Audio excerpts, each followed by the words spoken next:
Should private companies own weather modification technology, or should it be government controlled, is a debate that raises ethical, environmental, and geopolitical concerns. Weather modification, once considered science fiction, is now a reality through cloud seeding, geoengineering, and atmospheric manipulation technologies.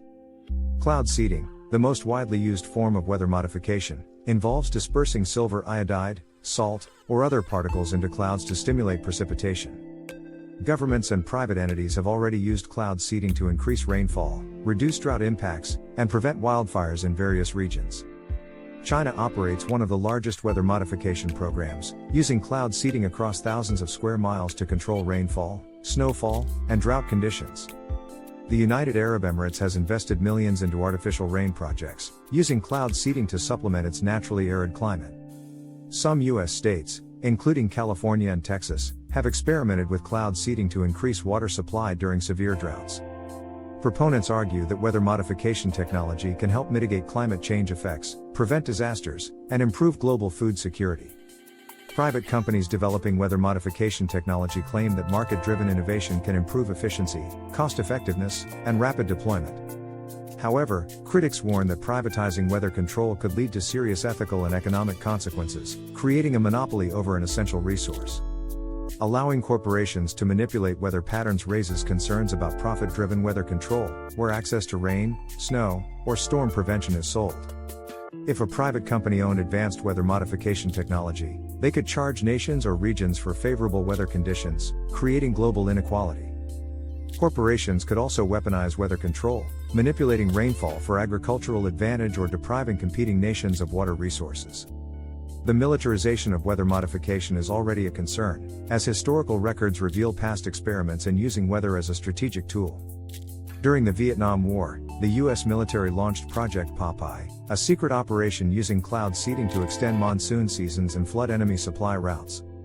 Today, some fear that modern weather modification could be used as a geopolitical tool, influencing droughts, storms, and agricultural success for strategic gain. Private ownership also raises liability concerns, as unintended consequences, such as unexpected flooding or drought, could create international disputes. If a company seeds clouds to create rain in one region, it could unintentionally disrupt precipitation patterns elsewhere, causing drought or excessive rainfall. Without strict global regulations, private weather control could lead to corporate lawsuits, cross-border conflicts, and unpredictable climate shifts. Governments currently regulate weather modification in some capacity, but oversight varies greatly between nations, creating legal loopholes.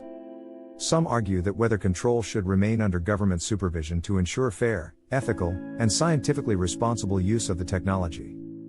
Government oversight could ensure that weather modification is used for humanitarian purposes, such as disaster relief and drought prevention, rather than corporate profit. However, critics of government control warn that state-run weather modification programs could be subject to political agendas, corruption, and secrecy. If one country controls large-scale weather modification, it could alter global weather systems without international consent, triggering unintended consequences. Countries might also compete in weather manipulation, engaging in unregulated climate intervention that could have catastrophic environmental effects. Geoengineering techniques, such as stratospheric aerosol injection, are even more controversial, as they involve altering Earth's atmosphere to reflect sunlight and reduce global warming. Some scientists warn that private companies experimenting with geoengineering could disrupt natural climate cycles, leading to more extreme weather patterns. Private ownership of weather modification raises another critical issue: who is accountable when things go wrong? If a private entity triggers a hurricane shift, extreme flood, or agricultural collapse, determining responsibility and compensation could become a legal nightmare. Governments might struggle to regulate international corporations conducting weather modification experiments in unregulated airspace or global oceans. There is also concern that only wealthy nations or corporations would benefit, while poorer countries lacking weather control access would suffer the consequences. A global regulatory framework would be necessary to ensure transparency, ethical guidelines, and strict monitoring of all weather modification technologies. Some scientists suggest that an international body, like the United Nations, should oversee weather control to prevent corporate or national exploitation. However, achieving a global consensus on weather modification laws remains difficult, as climate interventions often have winners and losers. For example, increasing rainfall in one region might deplete moisture available for another, shifting global climate and agricultural patterns unpredictably. Critics fear that large-scale weather control could disrupt monsoon cycles, ocean currents, and polar ice stability, triggering irreversible environmental changes.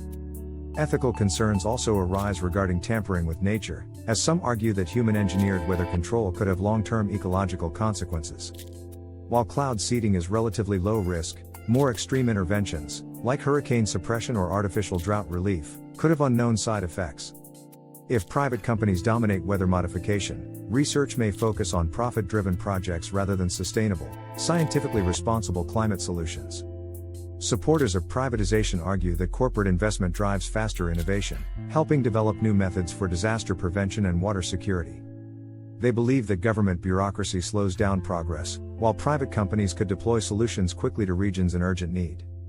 However, privatization could also create a market for weather control, where companies profit from selling rain, storm suppression, or snow management. If private entities control weather, they could charge cities, nations, or industries for customized weather patterns, prioritizing wealthier clients. Governments might then be forced to buy weather services, further increasing the divide between rich and poor regions in climate resilience. Some experts propose a hybrid model, where governments oversee weather modification programs but allow private sector innovation under strict regulations. Public-private partnerships could fund research while ensuring ethical guidelines, preventing monopolies and ensuring fair access to weather control benefits.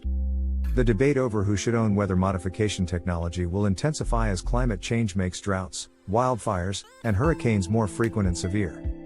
As technology advances, societies must decide whether weather control should remain a public good, a military asset, or a private industry. The future of weather modification depends on how humanity balances technological power with ethical responsibility, ensuring that climate interventions benefit all, not just the highest bidders.